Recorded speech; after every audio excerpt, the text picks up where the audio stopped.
While headlines focus on US-China tensions and American political drama, something quieter but potentially more transformative is happening. Europe is making moves. Big moves. They're rewriting the rules of global trade and potentially sidelining America in the process.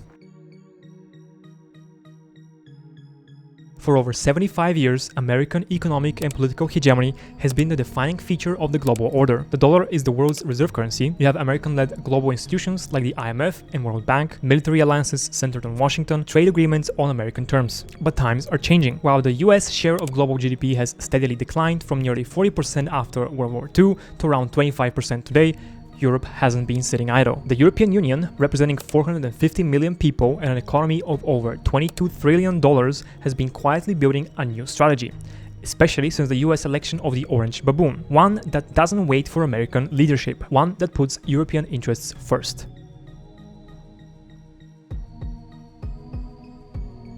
In December 2024, after 25 years of negotiations, Europe finalized a historic trade agreement with Mercosur, that's South America's largest trading bloc. This isn't just another trade deal, it's the largest trade agreement the EU has ever negotiated by population, covering over 700 million people.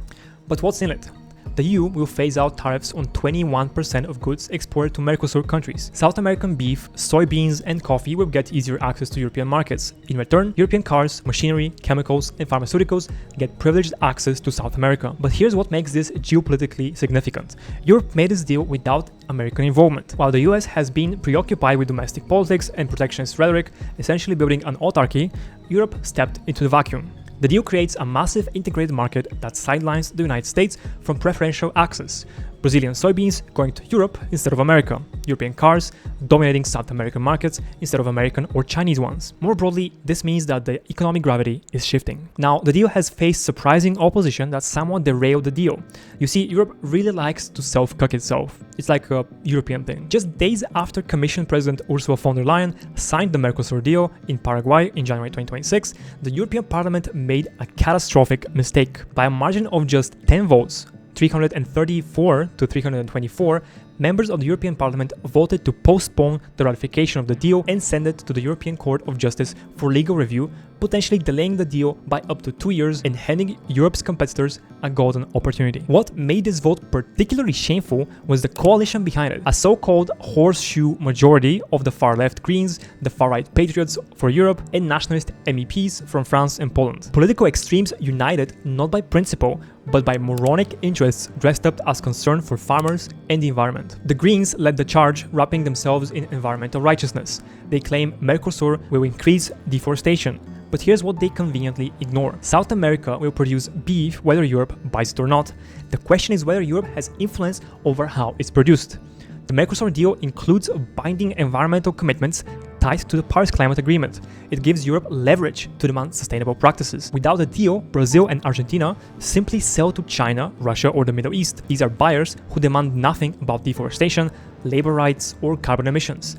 And so the Greens' position isn't environmental protection. They're basically abdicating from protecting the environment. These people have some sort of nebulous virtues they like to obsess over, but they never do anything pragmatic to actually help the environment. Studies show that EU trade agreements historically correlate with improved environmental practices in partner countries precisely because they include enforceable standards. The Mercosur deal contains a sustainability chapter that can suspend trade benefits if partners violate environmental commitments. This is more environmental protection than exists in any relationship between South America and China or America, for example. The left group joined in crying about, quote, democratic deficits. This is the same left that opposed every previous trade agreement, from the TTIP to the CETA to the Japan deal. Their opposition isn't about democratic process, it's about reflexive anti-trade ideology wrapped in procedural complaints. They claim the Commission is, quote, bypassing national parliaments by splitting the agreement.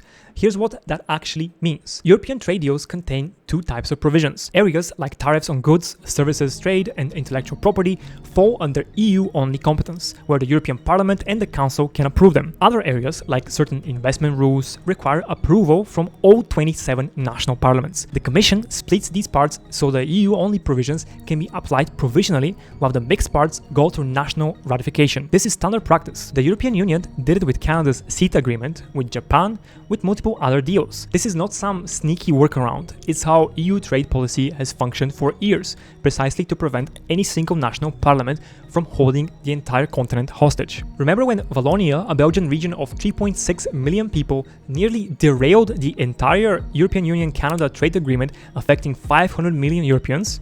That's what happens when you give every subnational parliament veto power.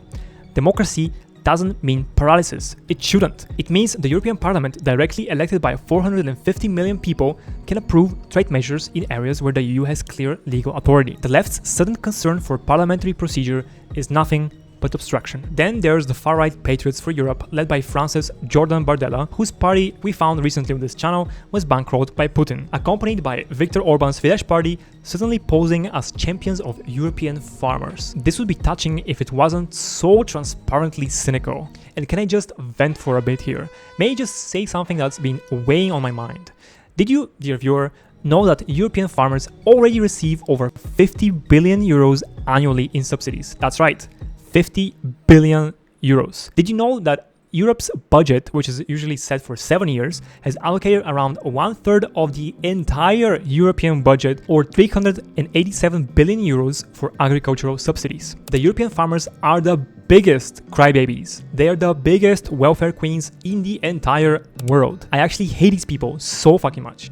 If there was a party saying that they would start a nuclear war but remove EU farm subsidies, I would be voting explicitly for them.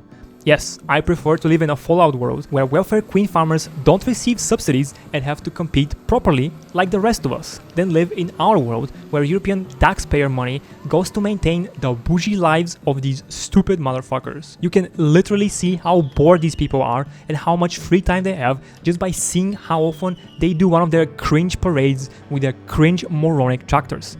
Like, if instead of wasting your time protesting von der Leyen and throwing cow dung at the European buildings, you could have milked more cows and plowed more fields or something. I don't know, maybe that's how you would be making enough money to buy better tractors or be as competitive as one of those South American farmers you're so scared of.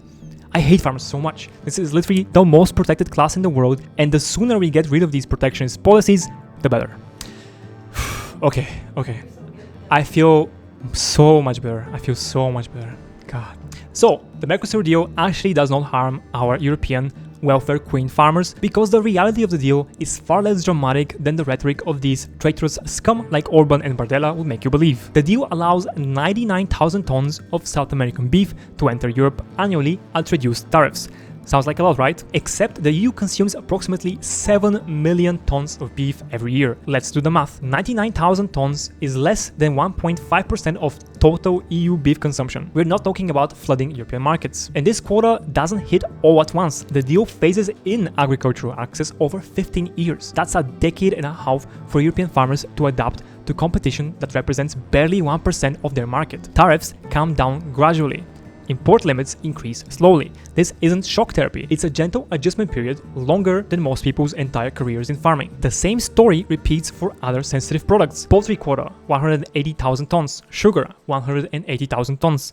Ethanol, 650,000 tons. All with strict limits, all phased in gradually. The European market is massive. These quotas are carefully calibrated to open trade without devastating our sensitive, snowflakey domestic producers who apparently can't compete with the Chad Southern American farmers. And here's what the opponents of this deal never mention. European agricultural products compete on quality and origin branding. French cheese, Italian prosciutto, Spanish jamón ibérico, they command premium prices because of protected designations and reputation. A small increase in commodity beef imports doesn't threaten that at all. If anything, it keeps European food prices competitive for consumers while premium producers maintain their margins. But here's the real cost of blocking this deal. The agricultural quotas are the price Europe pays to open South American markets to European industrial goods. We're talking about eliminating tariffs worth billions on cars, machinery, chemicals and pharmaceuticals. German automakers save 60,000 euros per car exported. European pharmaceutical companies gain market access worth billions. So when the Patriots and Orban block Mercosur to protect the farmers, representing 1.5% of beef consumption, they're sacrificing hundreds of thousands of industrial jobs across Europe. They're handling those South American markets to Chinese manufacturers instead. The math doesn't add up unless your goal is political theater or serving some other nefarious interests. The idea that this threatens European agriculture is a calculated lie told to mobilize populist resentment. The actual truth is that the deal with South America and the liberalization of the two markets will benefit European workers massively and not harm them. And while the Horseshoe Coalition blocks this deal, who benefits? Chinese manufacturers who dominate South American markets instead of European companies. The Patriots and Orban aren't protecting European workers. They're basically handing jobs to China. The world doesn't wait for Europe's internal squabbles to resolve themselves. While the European Parliament debates procedural niceties and exaggerated environmental concerns, China has been building ports, roads, and 5G networks across South America. Beijing is already Brazil's largest trading partner. Every month this deal is delayed is a month where South American countries deepen ties with Beijing, where American protectionism under any administration makes the US an unreliable partner, where Europe loses strategic ground it may never recover. According to an impact assessment by the London School of Economics commissioned by the European Commission, the EU's GDP could increase by 15 billion euros within a 12-year period. More than 600,000 EU jobs are already supported by exports to Mercosur, and the deal is set to increase that number as European companies gain better access to South American markets. This economic boon is being partially sacrificed precisely because of the far right's and far left's absolutely idiotic political theater. But if the economic arguments in favor of this trade deal haven't convinced you, maybe the geopolitical ones will. This deal is about Europe securing critical mineral supply chains for batteries and green technology. It's about creating strategic alternatives to Chinese manufacturing. It's about demonstrating that Europe can be a reliable, independent global partner, not beholden to American or Chinese whims and coercion. The Greens, the left, the Patriots, all these opponents live in a fantasy world where Europe can afford to be picky, where we can delay and debate while maintaining global influence. They're wrong. Every strategic opportunity Europe misses is one our competitors seize. The Commission understands this. The EPP and most of S&D understand this. The 324 members of the European Parliament who voted against the referral understand this. They see that in a world where America is unreliable and China is aggressive, Europe needs partners.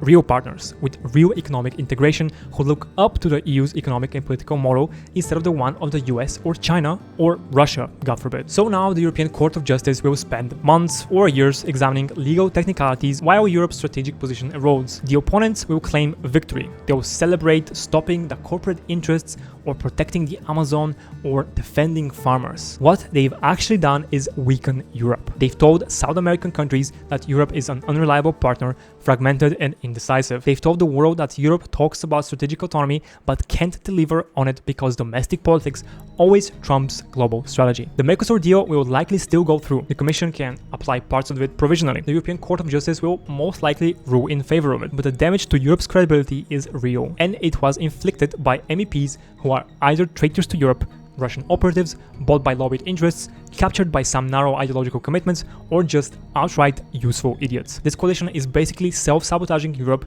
in a moment when Europe desperately needs strategic partnerships independent of the US.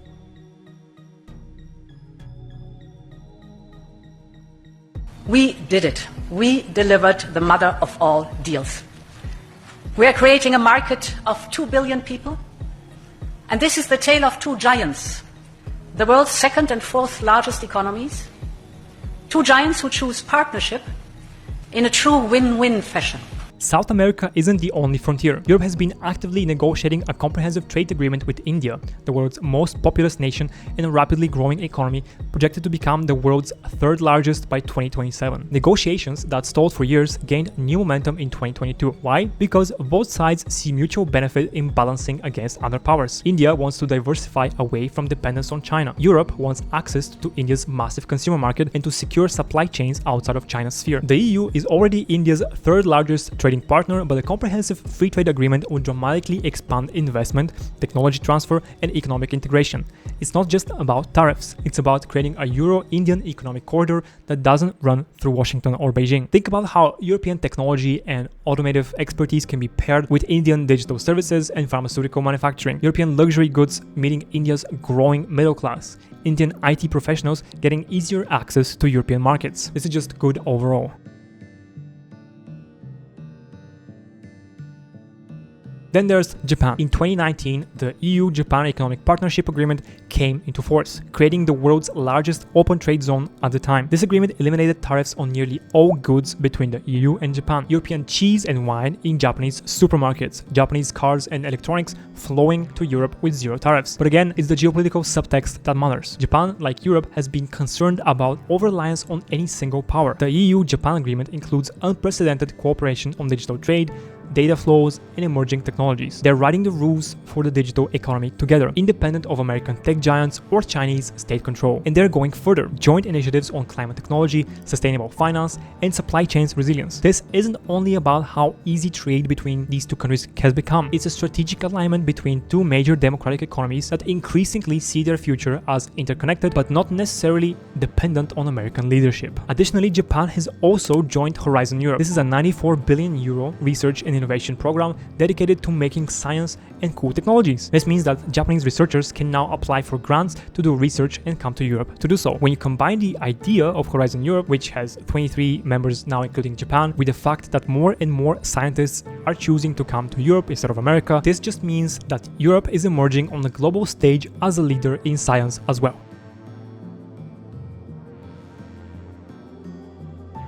And then there's Vietnam, a partnership that demonstrates Europe's ability to build strategic relationships in regions where America's influence is contested. In late January 2026, the EU and Vietnam upgraded their relationship to a comprehensive strategic partnership, Vietnam's highest level of diplomatic engagement.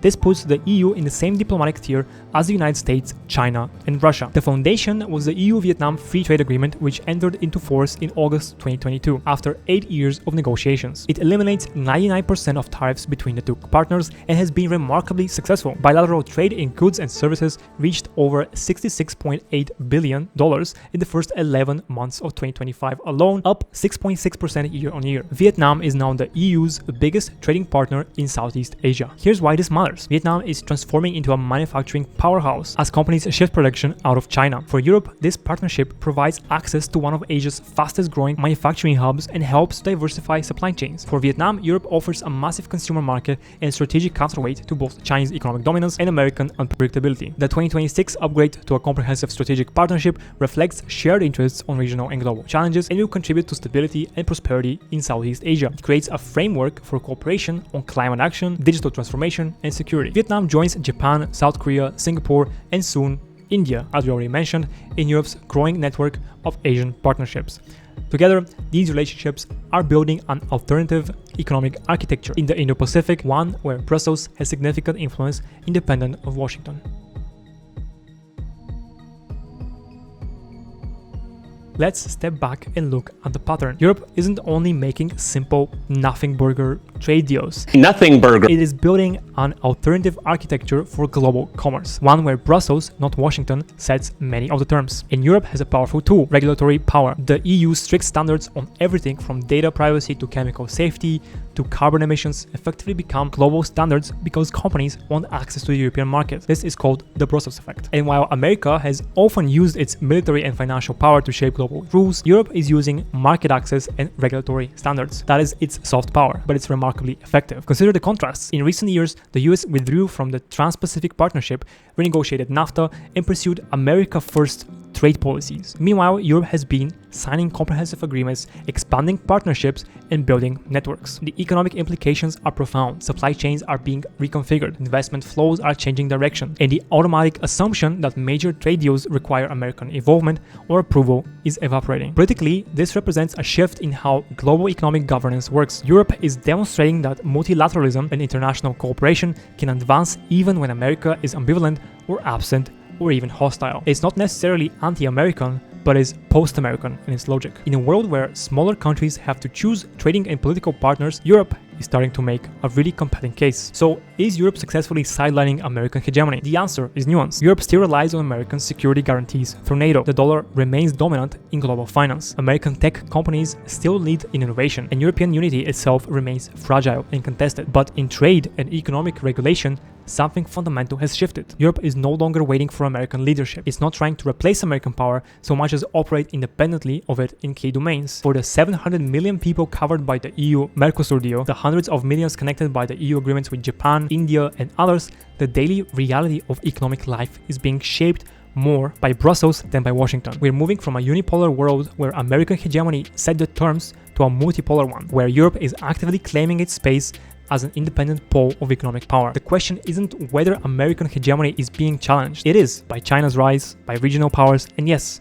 by Europe's strategic trade expansion. The question is what comes next, and Europe is betting that the future belongs to those who build partnerships, set standards, and create economic networks that serve their own interests. In the quiet conference rooms of Brussels, in trade negotiations from Buenos Aires to Tokyo to Delhi, a new economic order is being written, and America isn't holding the pen.